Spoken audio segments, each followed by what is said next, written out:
We will guide you through how to convert PDF to Word in PDFgear. Quick disclaimer, skipping this single step will affect your final result, so you need to follow this step-by-step guide carefully. If this guide helpful, don't forget to like and subscribe. First, don't forget to comment if you still need our help or want to ask something, and we will reach you as soon as possible. Second, go to your computer desktop and hover your mouse cursor over the PDFgear icon and double-click it to launch the program. Give it a moment while PDFgear finishes loading and main dashboard becomes available. After the application is ready, direct your attention to the main dashboard menu displayed in the center of the window. Look through the available tool options until you locate the PDF to Word converter icon. Click the PDF to Word button once to open the conversion panel where you can add the document that you want to convert. A pop-up window will immediately appear on your screen.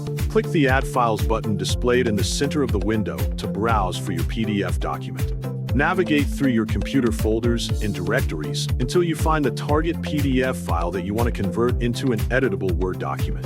After locating the correct file, click it once to select it, then press the Open button in the bottom right corner of the window.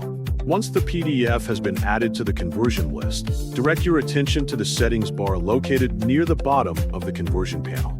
Click the Output Path field so you can choose where the converted file will be saved after the process finishes. Browse through the available folders and select your desktop folder as the desired saving location so the converted document will be easy to find. After confirming the output directory, move your mouse pointer to the Convert button position in the bottom right corner of the window. Click the Convert button once to begin converting the PDF into a Word document. When the conversion process is complete, you will immediately notice the visual difference as the newly created editable Word document automatically opens or appears in your selected desktop folder, ready for you to view and edit.